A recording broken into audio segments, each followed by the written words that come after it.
नाजरीन, आज का हमारा मौजू है दुल्हन की तैयारी। शादी के मौके पर दुल्हन का 16 सिंगार, मेकअप करना और दूल्हा के लिए उसका बनना संवरना और उसे जेबो जीनत से आरास्ता करना एक जायज अमल है। इसलिए कि खावंद के लिए जेबो जीनत जायज बल्कि मुस्तजब है और अहदे रिसालत से ये काम इस्लामी मुआशरे में होता आ रहा है। इस सिलसिले में दो अहादीस भी मौजूद हैं। एक में है कि हजरत अस्मा बिनते यजीद ने हजरत आयशा रजी अल्लाह ताला अन्हा को रुखसती के मौके पर मुज़य्यन किया।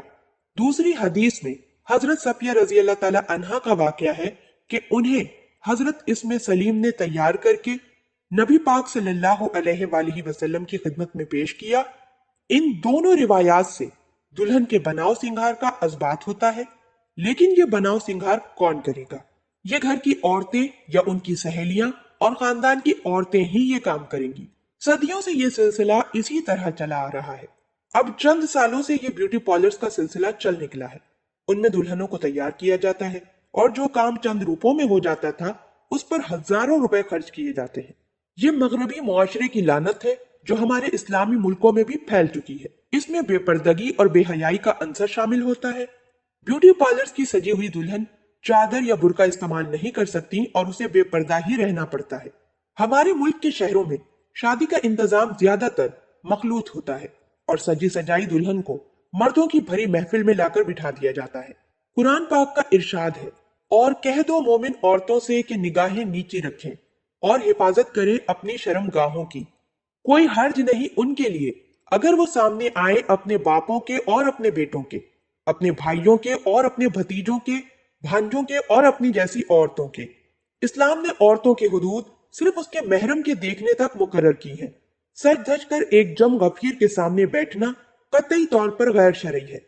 इस सिलसिले में मुफस्सिरीन इकराम ने कहा कि मजलिसों में औरतों और मर्दों के अखलाक से हद्दुल मकदूर इज्तनाब किया जाए। इस सिलसिले में मौलाना मौदूदी लिखते हैं, औरतों के लिए भी गज़े बसर का अहकाम वही है जो मर्दों के लिए है, यानी उन्हें कस्दन गैर मर्दों को नहीं देखना चाहिए, निगाह पड़ जाने पर हटा लेनी चाहिए। लेकिन मर्द के औरत को देखने की बनिस्बत औरत के मर्द को देखने के मामले में अहकाम थोड़े से मुख्तलिफ हैं। हदीस में हमें यह वाकया मिलता है कि हजरत उम्मे सलमा रजी अल्लाह ताला अन्हा और हजरत महमूना नबी पाक सल्लल्लाहु अलैहि वसल्लम के पास बैठी थी। इतने में हजरत उम्मे मक्तूम रजी अल्लाह ताला अन्हु आ गए। नबी पाक सल्लल्लाहु अलैहि वसल्लम ने दोनों बीवियों से फरमाया, उनसे पर्दा करो। बीवियों ने अर्ज किया, या रसूल अल्लाह, क्या ये अंधे नहीं हैं? ना हमें देखेंगे ना पहचानेंगे। क्या तुम दोनों भी अंधी हो?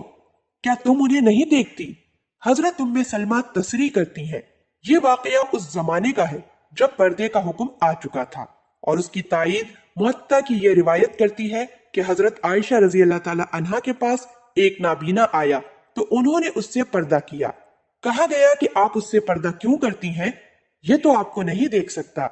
जवाब में उम्मुल मोमिनीन ने फरमाया, मैं तो उसे देख सकती हूँ। अल्लाह पाक हम सबको दीन की समझ अता फरमाए और उसके मुताबिक जिंदगी बसर करने की तौफीक अता फरमाए। आमीन।